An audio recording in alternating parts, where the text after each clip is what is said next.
You are now listening to Out of the Blank.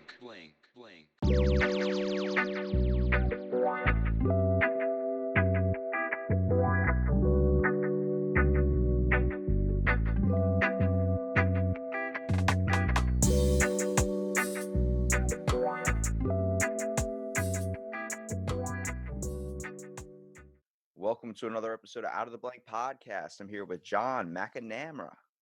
Nara. I was close, dude. I got the beginning half and then the ending. Felt like I butchered it for sure. You were close. It's McNamara. McNamara. Yeah. Well, tell me a little bit about yourself, John, and what do you do professionally? I am a computer programmer. I do .NET development. I've been doing that since 1996. That's my daily profession. And I'm also a YouTuber. So, explain to me a little bit about the first thing you said. Um, I'm computer programmer. So um, I went to. Have you ever heard of the College of DeVry? Yeah. So I graduated from DeVry in 1996 with a bachelor's degree in computer information sciences. So basically, I do coding, computer programming for on Microsoft systems. So the current company I work for now is a company that assists credit unions. Credit unions like a bank, Yeah. and we basically write the system that helps them sell prepaid debit cards, like gift cards. I would not be able to get in my bank account without you. Well, see, the funny thing is when you look at the coding anything in computer programming, that the zeros, all those ones, all those different numbers that look like the matrix code, a lot of people do not realize that those are actually messages. And there are people out there that are supposed to put those together to be able to reveal that message as well. True, this is true. Luckily for me, I don't have to worry about that that deep into the detail of it. Most computer programming languages handle the ones and zeros for you by giving you more English text that you can type to help define that stuff. But yeah, that's true. I think computer programming is a very beneficial class, or just learning anything about computers in general, because it seems like we're becoming a very, very dived in, headstrong kind of a race when it comes to technology. We rely on it constantly for everything. I mean, you don't basically start your day without your phone, or you don't start your day without some piece of electricity. Yeah, I would have to say that most everybody on the planet, even the people who say they hate computers, anyone who lives in a civilized society, pretty much their daily life has some sort of an interaction with a computer. Do you think that this is like beneficial, or do you think it's kind of a bad thing? But I feel like with technology, there's a good and a bad part to it. The good part is the capabilities it has to let us to do so many different things, but the bad part is we're just really developing it in a very bad way, such as like when you have uh like if you're raising a dog or something and you're like, oh, I'm just going to leave it outside so it gets a bunch of exercise. Yeah, but then you're kind of emotionally abusing it and it goes from there. It seems like we're becoming very unhealthy in a relationship with our devices where they literally impede on every single moment of our lives as well. I would have to agree with you in some set. I think it's just like anything else. Anything, even a good thing done to excess, can become something that's detrimental to your life. If you too much screen time for kids is bad. Too much screen time for adults is bad. You go out to a restaurant these days, you'll see a table full of people all with their phones out. No one's talking to one another. That can't be a good thing. But on the other hand, there are lots of times where a phone, a cell phone with Google Maps on it will get you from point A to point B. That's a nice thing. You don't have to worry about pulling out a map and unfolding it and folding it and knowing how to read it. Um, there are benefits and there are drawbacks for sure. I think just like the personal interaction, like you were mentioning with that example with the restaurant, like how many times do you go out to a restaurant now and there's just people just on their phones rather than enjoying the moment? I mean, the one thing for me about just isolating myself a little bit from my device is the fact like I want to make sure I'm remembering moments and not getting nostalgia off my phone. because it feels like half the time we're scrolling through shit and we don't even know what the hell we're looking at. Yeah, I agree. I'm guilty of that as well. I mean, there are times, well, I'll be out with my kids will be on their phones, and when they were younger, we used to give them our phones to keep them quiet, and unfortunately, it's kind of carried on into their preteen years. So it's just they're on their phones, and then no one's talking to me, I'm just going to be pulling out my phone and waiting for my food to come. I try making you try making conversation from time to time, but but it doesn't always work. Yeah, well, you can see beneficial things from it too. I mean, the fact it's able to connect so many people, such as me and you, for example. I mean, just a social platform, first of all, coming across each other, and then at the same time being able to communicate now, like where we're seeing some really weird trends starting to happen, man, with technology. The fact that now people are using it. I mean, I think since Instagram has always been around, people have kind of thought they were a photographer and photographed their food, but it turned into a whole completely different thing when you start looking at food reviewing. It seems like this social trend is becoming very, very popular because we're living in a world where, I don't know, we want to be health conscious, but we like seeing people, or we like seeing people eat crap. Yeah, I mean, I think a lot of people, especially the ones who I've talked to, they tend to live vicariously through like they're going to eat their diet, their healthy diet, their whole food, everything's clean eating, but then they like watching a video of somebody eating a big giant pizza because it makes them feel a little better, like or it gives them the same thrill as if they ate it themselves. Oh yeah, just imagine, man, you're living a healthy life, eating nothing but salads every day, and someone pulls out a burger in front of you. You bet your ass that person wants to devour that burger without even taking a bite, just literally whole thing in the mouth, swallow. Yeah, for sure, for sure. See, it's crazy because I'm a fitness freak, so I do get a little bit of satisfaction when I see someone tear open like a nice like Popeye's chicken sandwich. When I see a bunch of all these different things, and I'm like, damn, I could go buy that, but it's like I don't want the calories. And then you just see like someone eating it, you're like, I'm better now. I feel satisfied for sure. Yeah, I'm the other one. Now, what made you decide that you wanted to start food reviewing? So have you ever heard of there's a bunch of different food reviewers on the internet, on YouTube, I should say. Have you ever heard of a guy named Dame Drops? I have not. So he's this really tall, huge black guy, and he has a certain style about him, the way he did his food reviews, and he still does them to this day. And it was very entertaining. And I watched the first video I ever saw of his, and I couldn't, and I don't remember what it was, but I just couldn't believe that there was somebody out there who wanted to watch a person eat, and that kind of got me curious. So I went out and looked on YouTube and saw that there was tons of people who who were doing these food reviews. I found Joey's World Tour, and I found a bunch of others, and I was like, wow, this is a thing, And I thought, well, I love to eat, and I'm always telling people about the food I've eaten in the past. If I go to a good restaurant, you always want to share. Hey, I was at this restaurant; the food was awesome.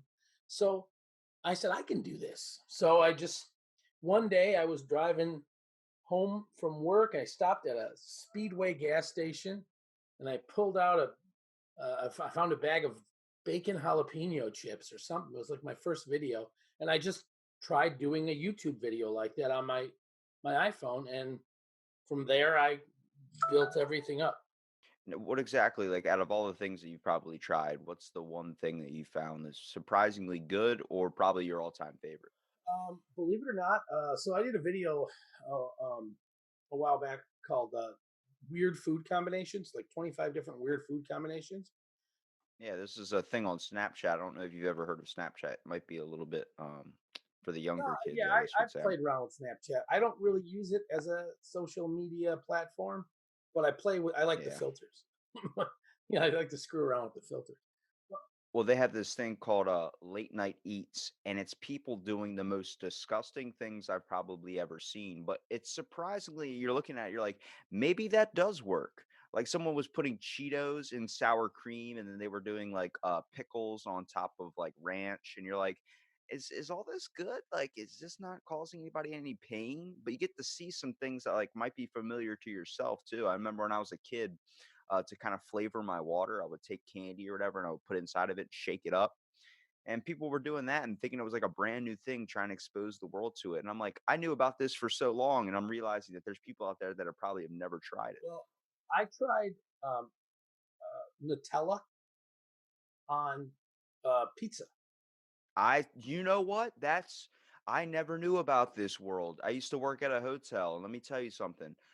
We pull out pizza boxes, donut boxes, all this stuff, with trash people leave behind. There was a pizza sitting on the cabinet. I went to, or not cabinet, a counter, and I went to grab it, and it was full. I was like, this person not eat a single slice. So I open it up, and I look. There's looks like chocolate pudding all over the pizza. I'm like, whoa, whoa, whoa, whoa, whoa. What is this? I start looking. There's banana on it, and I'm like, it smells like Nutella.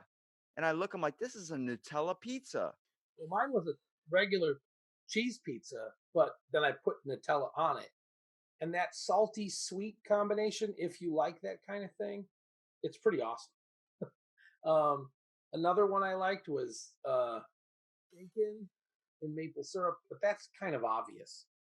Yeah, a lot of people do that with their ham, especially in places like Canada. Yeah, the thing, the two things that are really not good together: banana and mayonnaise, and banana and ketchup. No good. Don't do it.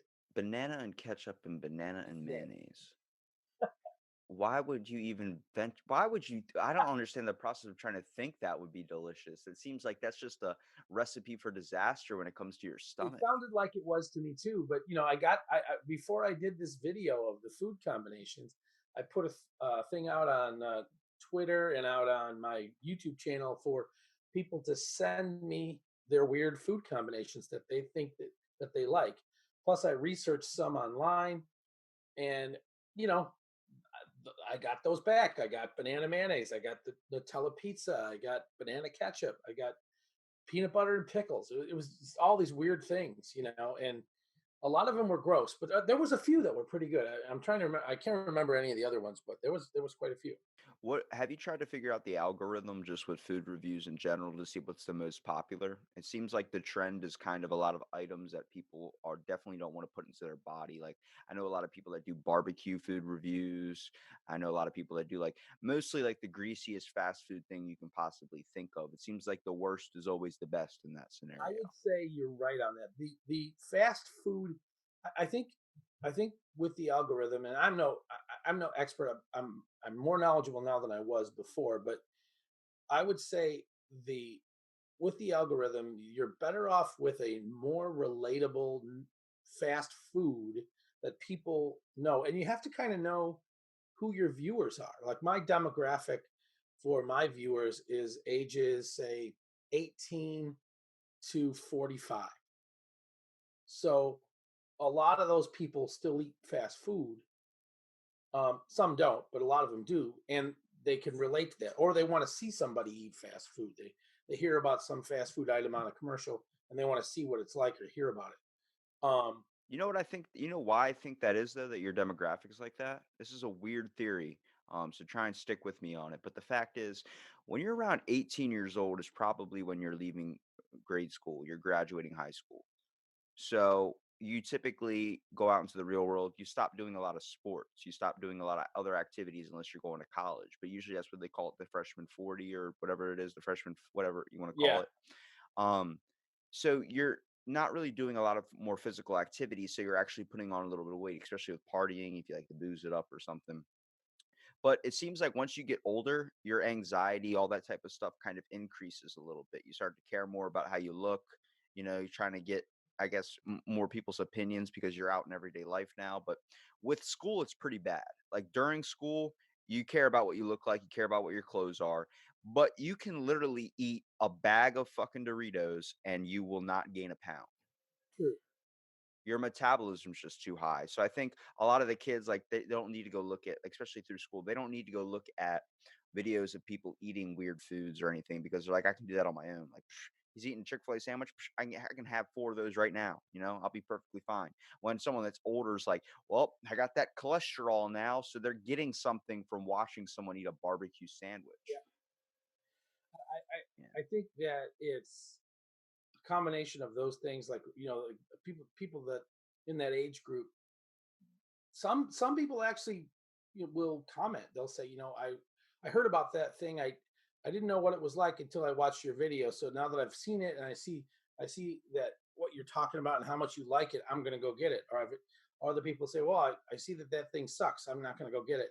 So it's a combination of things. I think there's some people out there that just like to watch people eat, or they want to see what kind of weird thing you're going to stuff in your face next. um, and I try to mix it up.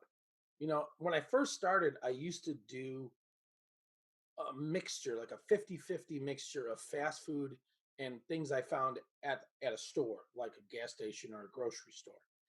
And, Yeah, like a Walmart or something. You come across wasabi flavored Oreos, you're opening up a right. box just out of The weirdest, curiosity. the weirder things, the better. Like I was on vacation one time and I was walking through a place and they had this thing called boxed water.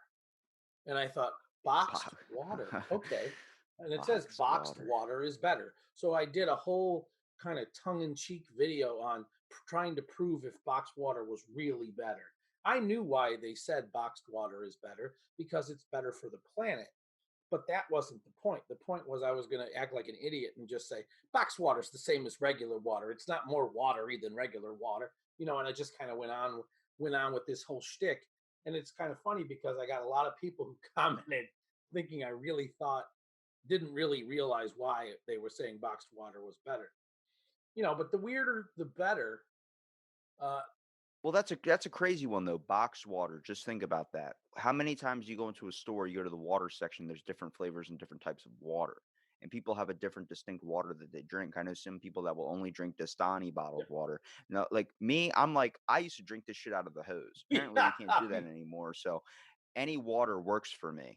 But some people are like, I prefer smart water. I'm like, what's smart water? It's got essential vitamins and minerals into it. So you're gonna pay $6 for water.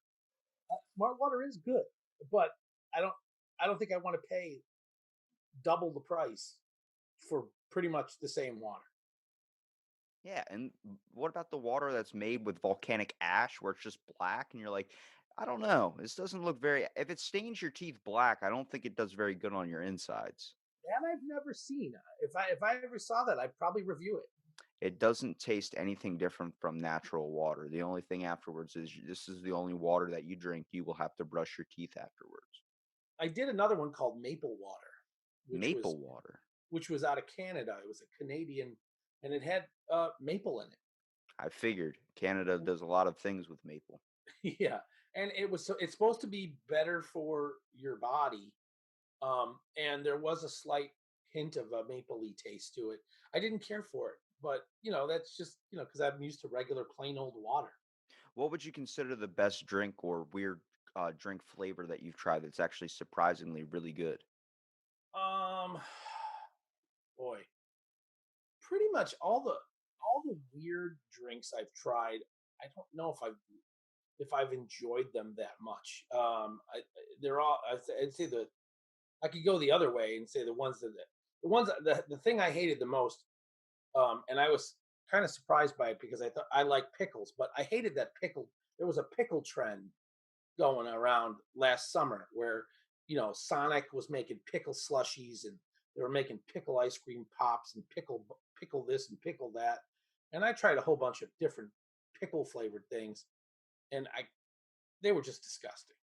I think the worst thing I've possibly ever tried, if we're going to talk about like maybe something from Walmart, I tried Coke Zero, but it was like the vanilla mixed with orange. Oh, I like that one. It was supposed to taste like sherbet, but it was way too much all in one. Like it would give you like that hint of vanilla at first, and then it would just be nothing but orange. And you're like, this is not as good as I thought it was going to be. So I'm a big uh, Diet Coke drinker, and I know a lot of people say it's bad for you, but that's my bad habit. And last year, Coca-Cola came out with several different flavors of Diet Coke. There was like feisty cherry, blood orange, and a Like ginger one. raspberry. There was a bunch of different ones too, and they put them in vintage style bottles. The feisty cherry I like the best. Feisty cherry. It was very. It was. It's called feisty cherry because after you drink it, uh, a couple seconds later, there's kind of like a almost Cin- like a spiciness. like a cinnamon, a little bit. Yeah, it had a spice to it, and it was you could feel it in the back of your throat, um, and it was good. I enjoyed it, and I don't normally like cherry flavored drinks. You know, I like cherry, but I like black cherry pop. When I was a kid, I used to drink it, but like a cherry flavored Coke or a cherry flavored this, I'm not usually a big fan. It's really crazy when it comes to the concept. Like a lot of people like have different tastes. That does not affect reviews at all. The whole thing, it's people still will want to watch a video even if they don't like. If you're drinking a cherry Coke or something, and someone's not a fan of cherries because they think of that horrible ass medicine they had when they were a kid, they would look at you and they would still watch it only because it doesn't deter them from it. Like how many times do you walk into a grocery store and you start like for example, if you're walking down the ice cream section, you get to see Ben and Jerry's has over like 80 different flavors. And then also you look over, you get to see Halo Top, all these ones like they got birthday cake flavor. Like that's probably one of their top sellers because everybody kind of likes the flavor of birthday cake. But then you start looking like there's some weird ones like pistachio nut cream. You're like, that sounds a little out of my curiosity. When the ice cream's green, I gotta kind of throw it out. Yeah, it's funny that I always think it's interesting how people will have things they find that are their favorites, and you'll hear what they tell you, and then you're going, really, that's your favorite, really? Like I know people who like in Chicago, the big debate is always who has the best deep dish pizza. Yeah, they created chips literally down here, Lace chips that are deep dish pizza flavored. And I've had so many people from Chicago eat them and go, man, these don't taste anything like a deep dish pizza. I'm like, I don't know what that's like, but when I eat it, it's like when I smell my candle and it tells me it's made from sunshine. It smells just like sunshine because I don't know what the fuck sunshine smells like. Yeah, deep dish pizza chips, I tried them. They don't really taste like deep dish pizza. They taste like chips with an Italian flavored seasoning on them, uh, which are nice. It's not too bad. Um, but the deep dish pizza thing, it's like some people find Giordano's, which I think is a national brand. But then out here, Lou Malnati's, which is huge in Chicago, in my opinion, is the best deep dish pizza as far as a corporate chain. And then there's local pizza places like mom and pop shops that will make a deep dish pizza that will just, you know, amaze you. And you got to remember those as well. So it's just I find it interesting. People like I find it interesting that Domino's, which I kind of find to be kid food. I don't find What? Are you shitting me? If you I dump can't oregano on anything, it tastes just like Domino's pizza. It is I can't amazing. I really don't like Domino's pizza. I would rather eat Little Caesars. Really, Little Caesars hot and ready. I would rather eat Little Caesars over Domino's or That one, Jets. Have you ever see, had Jets? I haven't had Jets, but with Little Caesars though, it tastes like I'm at fucking Chuck E. Cheese. Well, that's how I feel about Domino's. All right, see, And honestly, this is Chuck E. what's Cheese's interesting. pizza has improved in the last 5 years because I know this because I've been to a lot of Chuck E. Cheese birthday parties in the last 5 years, and their pizza's gotten better. Dude, I've been to. I think last time I went to Chuck E. Cheese was probably like 15 years ago, and I I was there remember last year. I got into a fight with the mascot, and I was beating the shit out of him with his own tail or something. And my grandma's like, "We're never coming back here ever again." I'm like, "Oh no." But it's strange though. We live in an era now where there's so many weird food combinations that are going on, new flavors that are coming out. It's really crazy because the only time you really get to ever experience new foods is if you went to a different area and found that what was popular in that area was something like if you're from Philly, you're used to Philly cheesesteaks. But if you come here, we don't have a lot of that here. We have an off brand of that, but it's not as popular. A lot of people, You know, if you go to Baltimore, people put ketchup all over their eggs. Me, I'm not from Baltimore, so I don't put ketchup on my eggs. My whole family does it. I don't. But you get to see that too, like traveling, like going up and taking trips up to Baltimore. Back in the day, we had pizza combos, you know, those little pretzel things.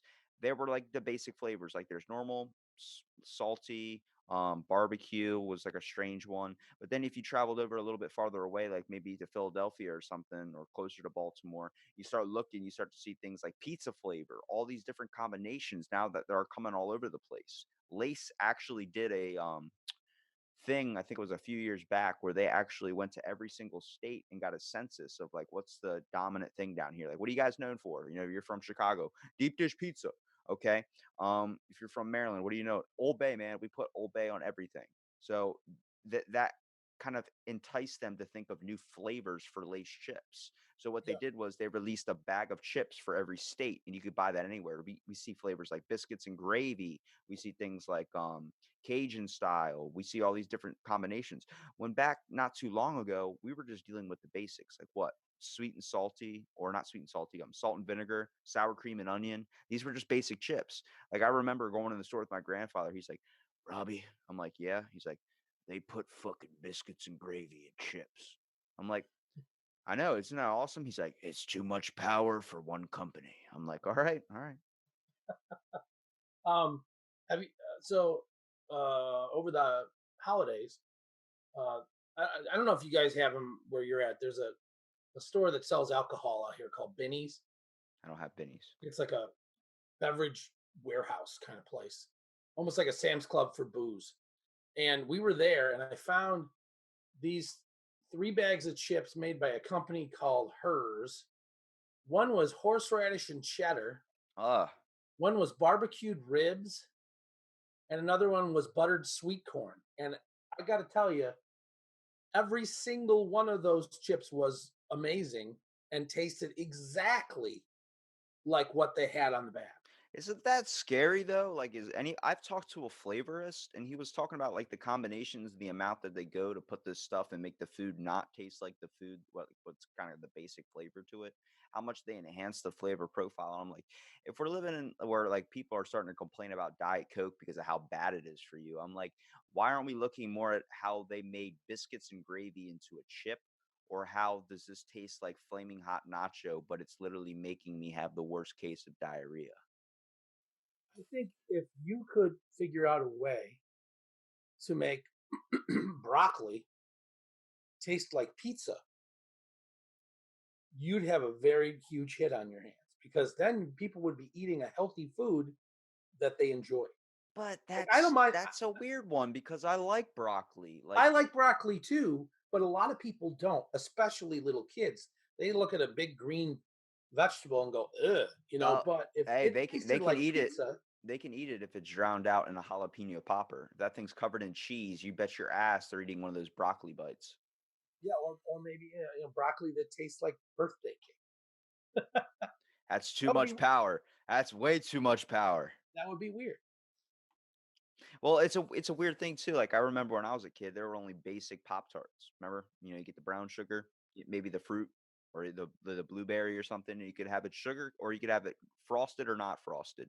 Now, like my dad was at the store the other day, and he goes, "Dude, I just picked up bacon flavored Pop Tarts." I'm like, "Was it good?" He goes, "No, but isn't that crazy the flavors that they have?" I'm like, yeah, you get to see pumpkin spice where we dump it into basically everything when it becomes holiday season, like a month before Halloween or something. Pumpkin spice is everywhere. And then when Halloween approaches, everyone is sick and tired of pumpkin spice. Uh, the Walmart by my house now has, and this is not a huge stretch, but it's new. They've got Fruit Loop Pop Tarts, which literally have like some kind of fruity flavor inside, and then they're covered with Fruit Loops. See, you strike me as a cereal fanatic. So that's what basically attracted me to your profile was the fact is I'm a huge cereal freak. I'm a Honey Smacks man all day and I eat Oh, cereal for every freaking meal. That's what I love about Honey Smacks, okay? They almost gave me salmonella, but I still eat them to this day because of the fact is it's basic.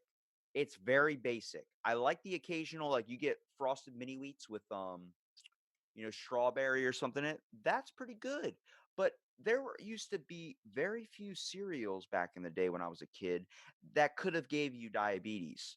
Let's talk about Count Chocula. Yep. That yeah, if you that's crazy. My parents even bought that for me. Or s'mores. Remember s'mores? Those that I don't remember, but I've seen them. Yeah, I've never had those though. Those were like some basic, like back in the day, really sugary cereals. Now we're seeing stuff like Sour Patch Kids getting turned into cereal. You're seeing people doing like now it's a Pop Tart cereal. You're seeing all these different things. You start looking at the nutrition label. I'm like, one serving used to be like 140, 50 calories. And now this says 460 calories. Like what's, and you look at the sugar content, it's like it went from 20 to 50. You're like, oh, well, this is definitely going to cause some kid to have a sugar crash later in life. Yeah, I at one time when I was back in my 20s, I had this crazy idea. And in fact, it's funny. Uh, After I thought of it, about 10 years later, someone actually did it. I wanted to open a restaurant that only sold cereal. Yeah, cereal bar. Yeah, exactly. There was, and then somebody opened a cereal bar in downtown Chicago, and I was working in downtown Chicago at the time, and I saw that place, and I was like, I can't believe someone actually had my used my idea. It Yeah. was like I was like, wow, someone actually built a place that only sells cereal. That's unbelievable. And I just thought it'd be so cool because people eat cereal lots of times, like you said, for breakfast, lunch, and dinner.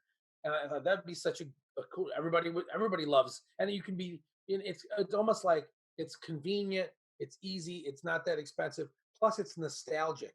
If you Yeah. go into a place like if you're an adult and you're eating you're used to eating bran flakes and all this adult type cereal, and then you walk into this place and there's Captain Crunch sitting there. For a moment, you're kind of transported back to your youth, and you're like, "Wow, I want to eat some of that today." All right. What's one food that takes you back? Captain Crunch peanut butter crunch. Really? It's my favorite cereal. When I was a kid, my mom would buy the box of Captain Crunch, the family size box, and there were four of us kids. By the time she got it out of the bag, we were already eating it. And by the time the next day rolled around, it was mostly gone. Dude, my cousin figured out the best trick with like, remember back in the day when they gave you a prize in your cereal box and it's basically why you bought the cereal? Yeah. Okay. My cousin's like, if you just flip it open and open it from the bottom instead of opening it from the top, you get the toy faster. And I was like, what the fuck? Like, I remember having to eat that breakfast, lunch, and dinner just to get the damn toy out. And Yeah. he's like, "No, this is smarter. You just open it from the bottom. Look, bam, it's right there." I'm like, "Wow, that's some cheap shit." It's like cutting the game in half. Your cousin's a genius, an evil genius. Yeah, I think for me, my kind of cereal or just breakfast food in general, it goes back and forth because I think for the early parts of my childhood years before school, it was easier to have like Fruity Pebbles, Honey Smacks, or maybe a Count Chocula.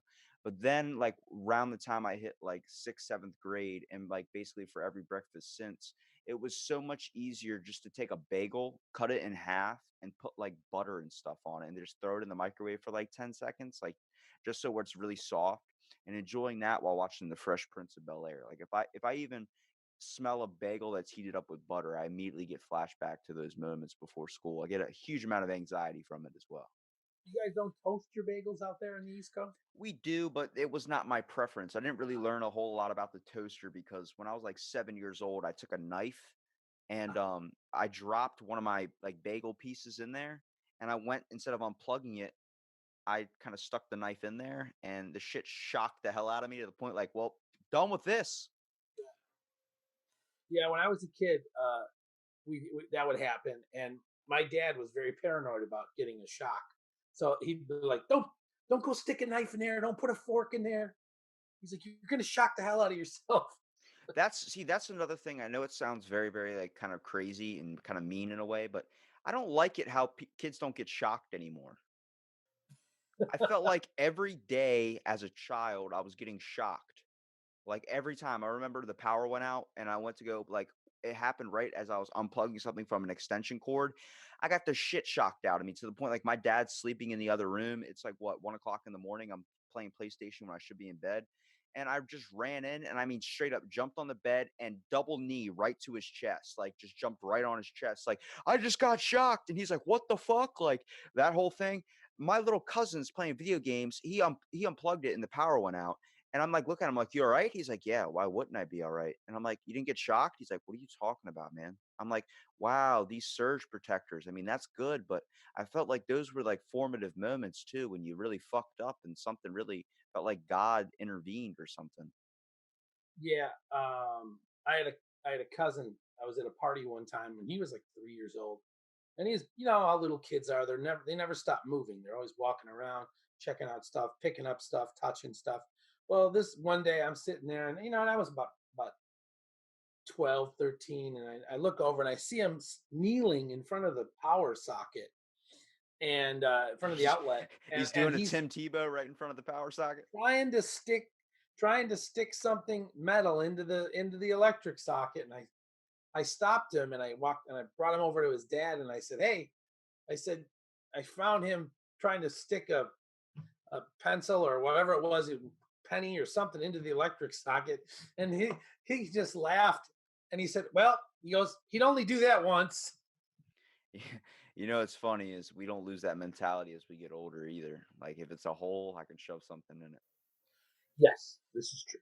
Yeah, see, it's funny because my brother's girlfriend is she's beginning to be like a elementary school teacher, and she doesn't play that game where the kid puts blocks in different holes, and she doesn't like that. And I'm like, yeah, that's probably smart because my little cousin has no aspiration to try and shove something into an electrical socket, all because of that game. I feel like heavily influenced people to be like, hey, if you have a fork, if you notice the thing looks like a smiley face or looks like a blank face, you could shove it right in there in that electrical socket, and you light up like a Christmas tree. Now, would you say that, like, just with food reviews in general, like, what would be the typical fast food that you favor towards where you might go somewhere else because you heard they have a crazy menu idea? Lately, the two big uh, winners of in my opinion, the most innovative fast food, like in 2019, I would say the two big innovators were Taco Bell and Arby's. Yeah, you know what? I'm a big fan of Arby's. I really like their whole process, mostly because the guy that does the commercial sounds like Sam Elliott a little bit, like Arby's, we have the meats. I'm like, all right, That's Ving Rhames. dude. Well, his voice is amazing, and it'll make me eat one of those whatever they call it, meat sandwiches. You Did you know, ever see the movie Pulp Fiction? I have seen Pulp Fiction. You know the big bald guy in Pulp Fiction. That Okay, yeah, yeah, yeah, yeah. that's the guy. Yeah, I figured his voice sounds familiar. Yeah, yeah. But yeah, Arby's. I've got a video on my channel called first video I ever did for Arby's was the Meat Mountain. Yeah, the 5 pounds of meat where they just take every single layer of meat and put it together. That's a secret menu item. Yeah, it's a secret. It was a secret menu item. There was a couple there, and then later on they came out with a couple different mountains where they had them like actually on the menu temporarily. And over the course of the last year or two, they've just come out with some really killer stuff, and the food has been great. Like the last ones they did were the beer briskets, and they were like beer infused, flavored brisket sandwich with a cheese, and it was all for Oktoberfest. Yeah, You know, see, that's a, that's a weird one because you want to know a store that goes insane with the fact that their seasonal items is Starbucks. Most of their coffees are eliminated depending on the time of season. I used to be a big like Starbucks consumer back in like high school. I used to go there and be like, "Wow, this is what coffee tastes like. It's amazing." Then you start drinking regular coffee, you're like, "What the fuck is this? Let's put something in it to make it not taste like this." And with coffee, it was always a caramel brulee frappuccino iced. And then I found out there's a Java chip. And I was like, what's a Java chip? Basically, it's a chocolate version. I'm like, well, I love chocolate. Let's do it. As I'm watching the barista make my drink order before she spelled my name completely wrong, which is okay. She was nice. I'm watching her open up like half a bag of chocolate chips that you would make for cookies. And she starts dumping it inside of the blender. I'm like, what is she doing? That's a lot of chocolate chips. And she blends it up and then puts it into this drink. I'm like, man, these are amazing. I used to drink them religiously, like every day was having that, like after school or something. Then I looked over as I became more health conscious and saw the calorie count that they put up there. 1,000 calories I was consuming in that drink with a venti Java chip because you never do the small, you always go venti. Right. It's Starbucks is one of those things where people go there and they don't realize how many calories and fat are in some of those drinks. Essentially, because they call it a frap or they call it a brulee latte, blah blah blah. It's those drinks. Those frozen drinks are essentially milkshakes, and you're drinking 1,000 calories almost every time when you get that venti. Even if you get a latte, some of those lattes with the milk and the foam and everything, they're still a lot of high in calories. Well, that became a thing too when Chick-fil-A started doing their milkshakes. Everybody was going over there instead of going to Starbucks. Like, I don't think people understand when you go to Starbucks, you're like, oh, I'm getting a coffee at Starbucks. No, you're not. You're getting a dessert. That's what you're getting. You're literally getting like if you ordered a McCafe or something from McDonald's, you get the whatever the caramel. You're literally paying to have the taste like a milkshake.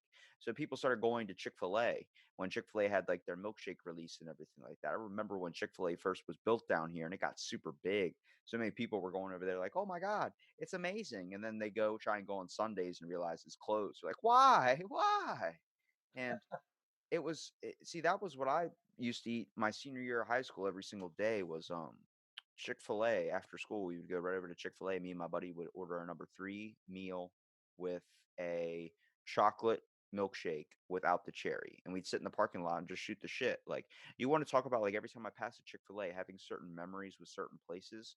A weird thing that food has been able to do for us is the fact that it's able to also bring you back to a certain point in your life as well. Yeah, it's funny. My YouTube channel, I tend to I used to do a lot more Starbucks videos in the past, but for some reason, and it's really weird to me, I don't quite understand why. The Starbucks videos don't get a lot of views. I don't think that the people who watch my channel go to Starbucks much. The fact that like now Starbucks is not really seen as the popular place anymore. It used to be always like, "Where are you going? Is that Starbucks Frappuccino?" It's the classic joke. Like if you see a white girl wearing Uggs or something, like, "Oh, hey, what are you going to Starbucks after work or something?" But now it's like we have so many places now that are doing coffee. Wawa started doing like just coffee in general, and it's pretty good coffee. Yeah, we don't have Wawas out here. I've seen them when I've traveled. So I've never been to one, but the McDonald's uh, about a month or two ago, they came out for the holidays. They came out with the cinnamon sugar cookie latte, which was really, really good. I was surprised because normally I'm not big on McDonald's coffee, but that was really, really excellent. In fact, if I do a review and I end up ordering it again just because I liked it, then I know it's good. I remember we had a McDonald's near my high school, and it's been there for years, and it was finally closing down. And this is probably the most. This is the only reason I would go, just to McDonald's in general, is just that whole memory aspect of it. We ordered 2 coffees. It's probably around 9 o'clock at night, and they were closing at 10. There was one woman in that place, so once she closed down, it was done. That McDonald's was getting torn down the next day. So she says, God bless her, man. Seriously. She was running all over the place trying to get 2 coffees, 2 iced coffees. That was it. Just 2 iced coffees with a little bit of caramel in it. That was it. It was so simple to make, you would think. Took her 35 minutes. I'm literally like, if she comes up here with these coffees, I'm just taking them and I'm going because I've been waiting so damn long. Like, I'm not paying the $1.10 for this. And my buddy's like, all right, yeah, I agree. And she rolls up right as soon as she's about to open up the drive-through window. She drops them both, and then you just hear her go, "Fuck!" and then just literally go, "I'll be right back." And then I guess she went outside or something and like kind of cooled off. Came back in like a minute later. I'm still sitting there. My car is now in park, and my car is turned off. I've been sitting here forever. I'm wasting gas, I'm and surprised you stayed there. it was so entertaining because like you could just see her pass back and forth through the drive-through window. So it was like it's just fun to watch. Like I told her, like take your time with it, don't struggle, don't freak yourself out. But it was just entertaining to hear her sly comments like, What's the motherfucking caramel?" Just like walking back and forth. That shit was too funny. And so me and my buddy were just chilling and talking. And after she dropped them, she came back in. She grabbed them again. She's like, "You can just take these. These are free." And she goes, "And I dumped the whole bottle of damn caramel in there for your weight." And I'm like, "Really?" So we're drinking it. I'm like, "Oh man!" Like she legit dumped that whole bottle of caramel in there. But it was like that was a good experience. Like, what's your most memorable fast food experience of just getting anything? Um, Most memorable. I feel like we all have one. Like I remember as a kid, my dad was always a giant fan of Taco Bell. So whenever we would go, he'd be like, "We're getting a taco 12 pack." I'm like, "Sweet." So we just go to get tacos and stuff, you know? And then I get like Baja Blast or something. But that was always the primary one in my mind. I was never, besides like the occasional trip to Florida or something when I was a little kid, was like getting McDonald's. But we only cared about the toy. I would make my mom turn the fuck around if I got the same toy. When I was a kid, we would go to McDonald's with like I would go there with my brothers and sisters. And I remember one time I went there with my kid brother, and it was morning. We were eating our egg McMuffins and our hash browns, Oh, dude, geez, don't even say that. That's making me so hungry right now. and he got mad because he wanted ketchup and I wouldn't go get it for him. So he said, "All right, I'm gonna go get the ketchup. Don't touch my food." And we were always messing with each other. So of course I touched his food on purpose because he told me not to. And he came back and he got so mad that he took like three, 3 or 4 packs of ketchup and just squirted it all over my food. And I got mad and I threw it at him. We got kicked out. Look, you can say any other place, but McDonald's probably has the best breakfast. Oh yeah. I don't know what it is about that egg McMuffin or just that hash brown or something. It is way too damn good. Literally, that's the one place my grandma, like I used to work over there over the summertime. So she would always drive into work together and she'd be like, "Oh, we're going to McDonald's to get breakfast. We gotta leave the house at this time so we can make sure we get there and we can get on work on time and everything." But that was always what we stopped and got, hash brown, egg McMuffin, especially on car trips too. That's like the best breakfast. I think they really lost their breakfast kind of aspect to it when they did breakfast all day. See, no, I'm the other way. I think the breakfast all day thing is pretty awesome. See, Uh, but Bill Burr has a really good joke on that. He goes, "Look, your mom's not going to make you pancakes at fucking 11 a.m. So why the hell should a company do that for you?" That's I what I love think. Bill. That's what Bill I Burr's think hilarious. that's what I think it made it so good though, was the idea like you had to show up at this time to eat it. Like it wasn't available any other time of day. Once it became more available, it was really, really popular. But now we saw it die down a little bit because people are like, I can get that whenever. I do when I do want an egg McMuffin, it's probably at 2 o'clock in the morning. But also it's the same reason why cereal stigmatized. If you're eating at 2 a.m. Frosted Flakes, there's probably drugs involved. Or you just up late.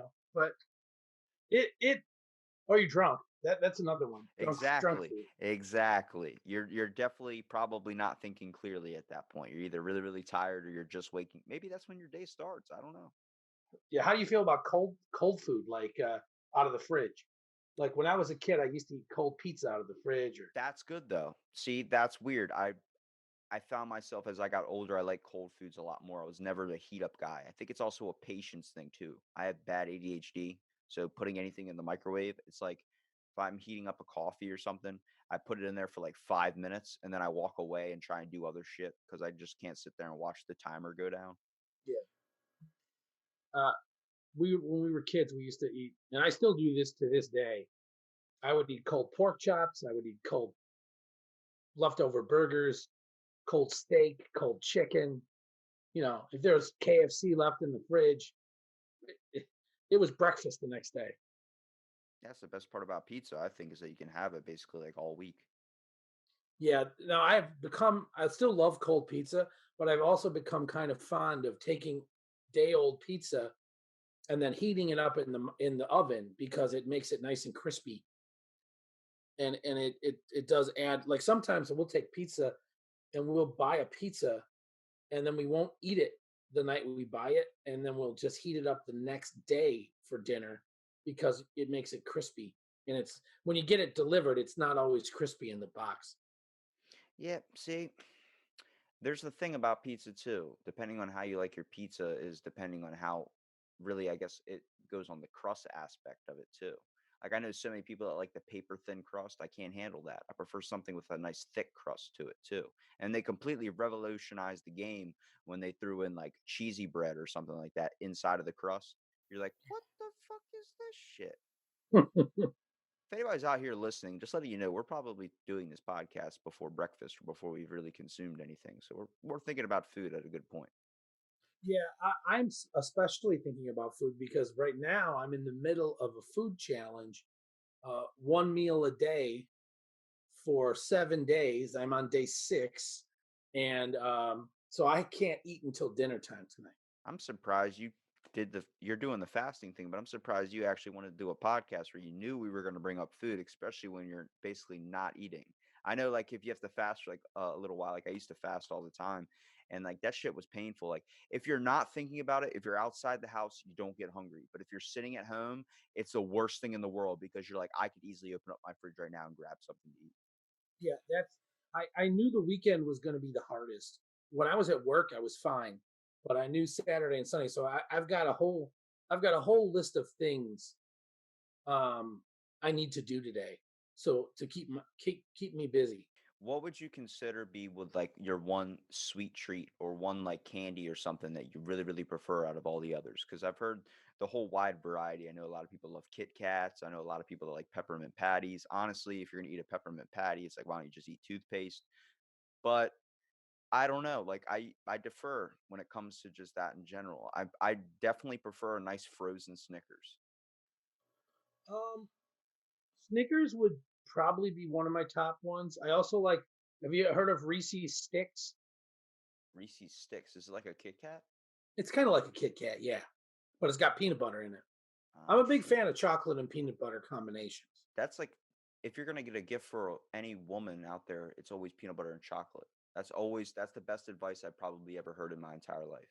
Yeah, I would say that or jewelry.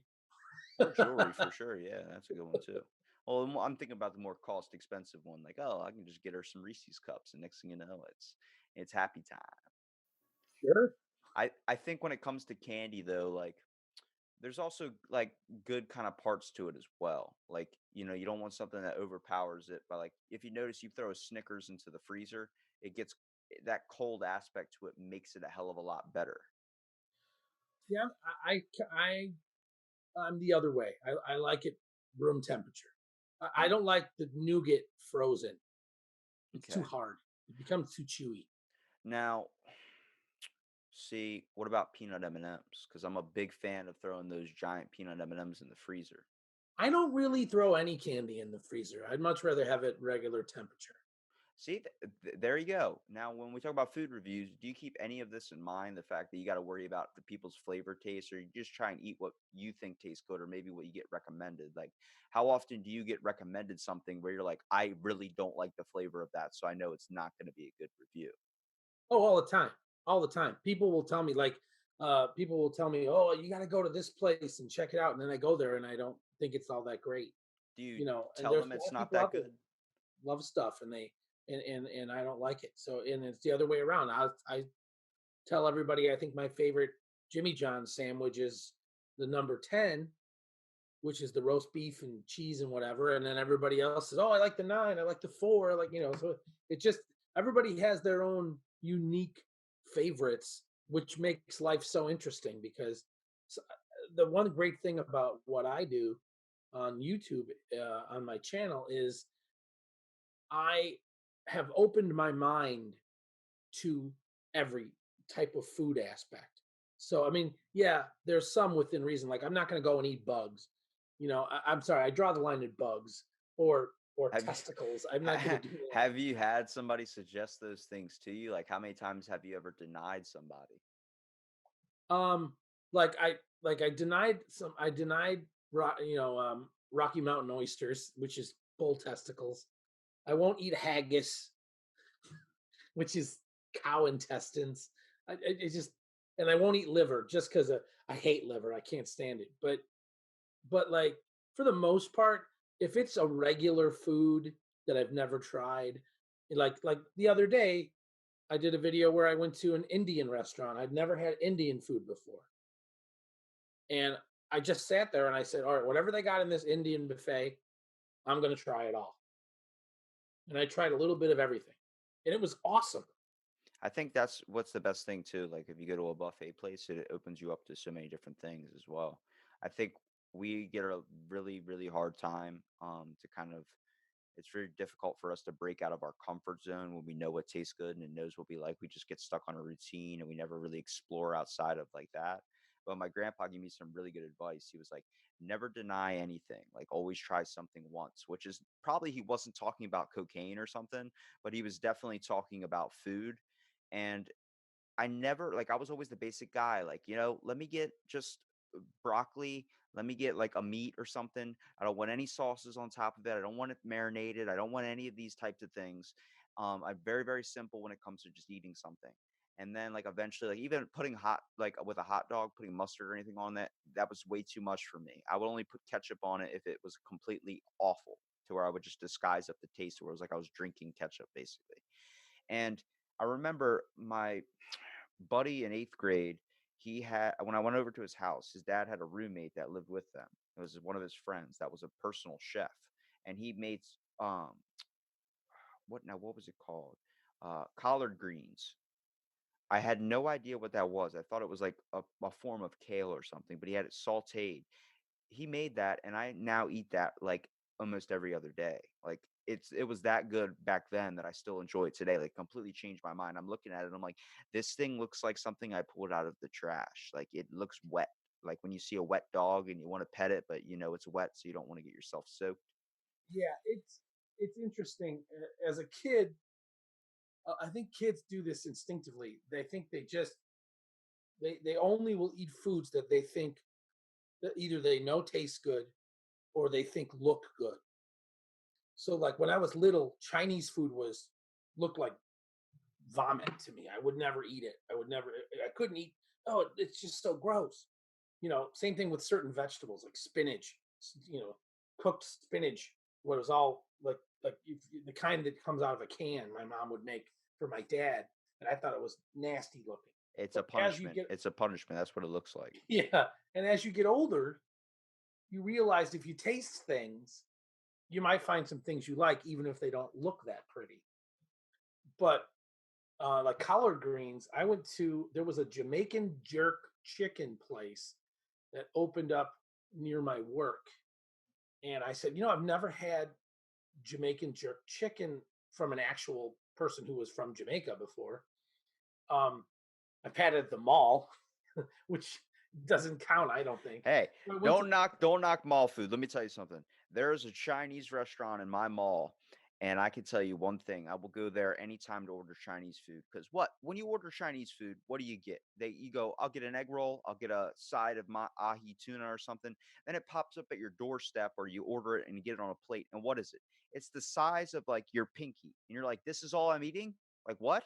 Like this isn't enough to fill me. They're like, oh, you have to get multiple orders. You're like, well, it's $10 per thing. Like this is gonna make me go bankrupt. You know what I mean? To really get full at a Chinese place, if you're not getting wonton soup or something, you gotta go all out. Well, there's a place called I think it's called Happy. Um, could be wrong on the name, but I remember when I went there, I was like, it's like a buffet thing. You know how like Chipotle or something, they have the meats you pick and you just choose what you want. Well, the woman's like, what do you want? And you get like the main thing for $7, which is they just take three of the items and whatever and they give it to you. So I'm looking and I'm like, I want that. She grabbed a giant ladle, General Tso's chicken, scooped it right in there, grabbed a giant thing of rice, packed it so much that the food container it came in, you couldn't close it. And I'm like, how much? And she's like, $7. I'm like, okay, cool. They loaded you the fuck up, dude. But it was some of the best Chinese food ever. You're regretting it kind of like 20 minutes later, but it's pretty good. yeah, it's like, well, that sounds a lot like Panda Express. Yeah, see, that's the only place I'll go when it's a buffet. I'm like, I want there. And they're like, why? I'm like, because the one thing I religiously get at Panda Express, where if you're not going to a gas station, you will get a very small amount of, and that is California rolls. They don't have those out by us What? The little in Panda Express. No. oh man, see, I would piss off the guy that made the sushi because he would put like 50 of them out and he'd be like, I'm good all day. No one really gets this. I come over, grab the whole plate, and he's like, whoa, whoa, whoa, whoa. Take some. I'm like, oh, dude, I'm gonna be back, man. You don't understand. I can eat 80 of these in one sitting. Panda Express by us is Chinese. It doesn't serve sushi. Man, that's see, then I wouldn't be going to that Panda Express. I'm telling you, there's something about it. And it's also, I traveled to Hawaii at one point, and they have a thing down there called spamasubi. Have you ever heard of it? No, but I know they do a lot of spam in Hawaii.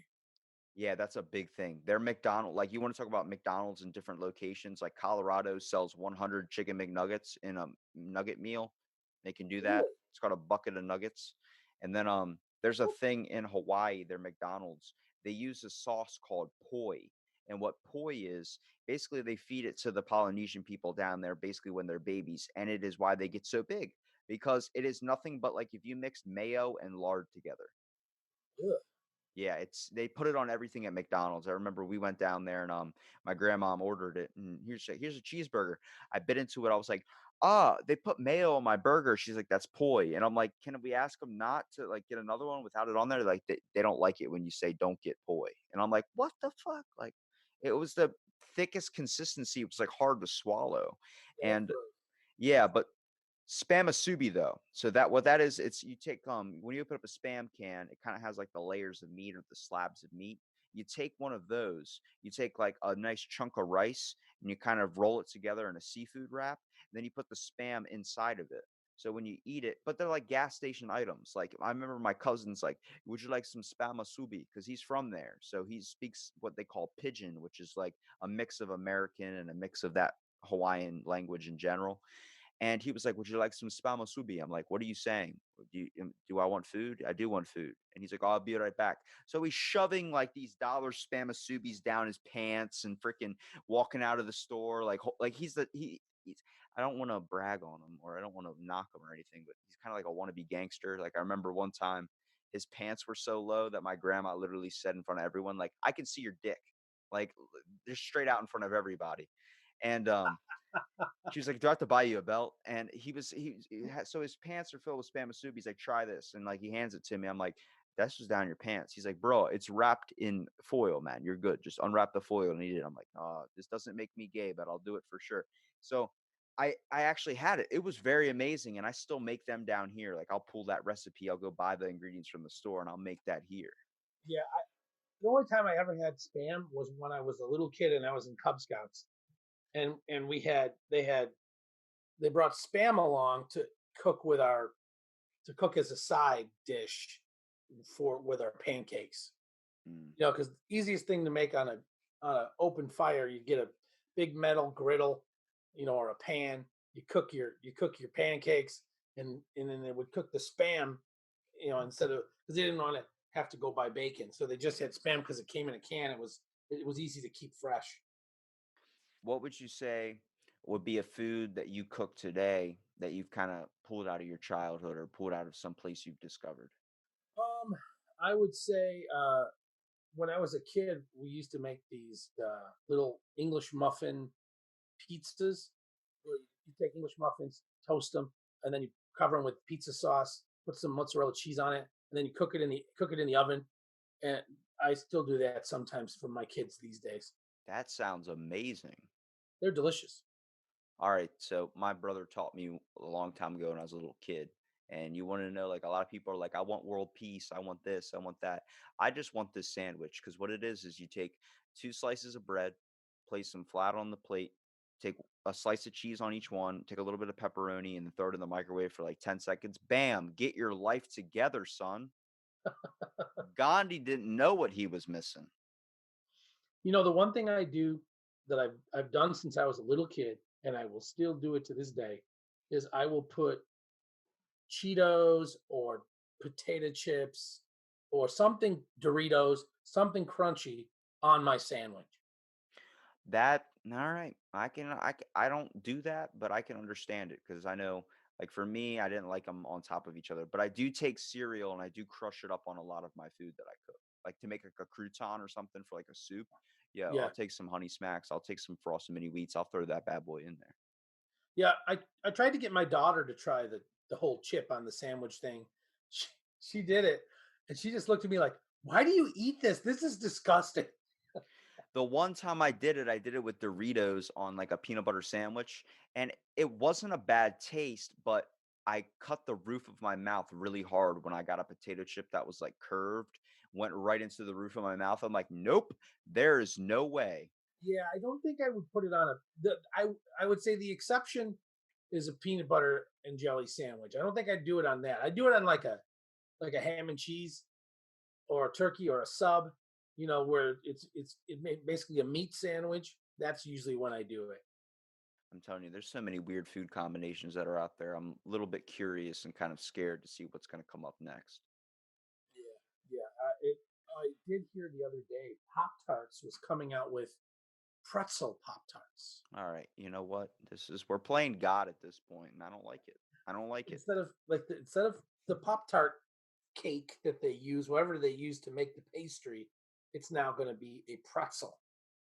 I want to sit in the storyboard room when they're just coming up with these ideas. Like it feels like a lot of like how they make Sharknado.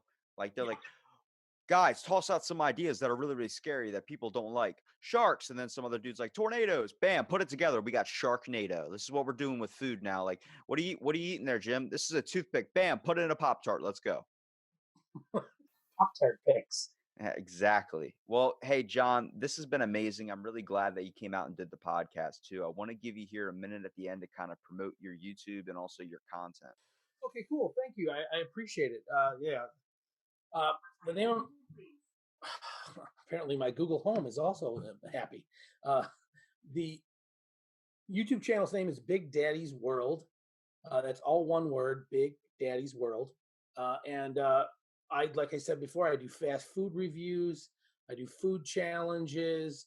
Um, Once in a while, like right now, I'm doing the one meal a day, all fast food challenge for a week. I've done nothing but pizza for a week, nothing but burgers for a week. I do all sorts of crazy things. So if you're into food and you want to see somebody eat fast food and tell you what they think of it, come to my channel, Big Daddy's World. I'm also on Instagram, Twitter, and Facebook as well. Now, John, you got to do me a favor. I need you to wrap up this episode by asking your Google to search up your page and see if it pops up. Ask my Google to search up YouTube. my hey Google, tell me about Big Daddy's World YouTube channel. Sorry, I don't have general information about Big Daddy's World, but I might know some specifics if you ask. What Hey, Google, specifics? what is Big Daddy's World? I don't have general information about Big Daddy's World. Google's not happy. I'm telling you, because it's funny. Because like, if it always wonders what your actual thing is being handled as. Like, I don't know about you, but like my Twitter, like my own personal Twitter, I don't have one because there's a guitar player named Robbie Robertson. The man does not create a single song in the past 30 years, but he tweets probably 10,000 times a day. So Well, I've got Google trained to call me Big Daddy. oh, dude, I got to hear that one. Hey Google, what's my name? Your name is Big Daddy Food Review God. I love it. That's how we're ending the episode. That is perfect.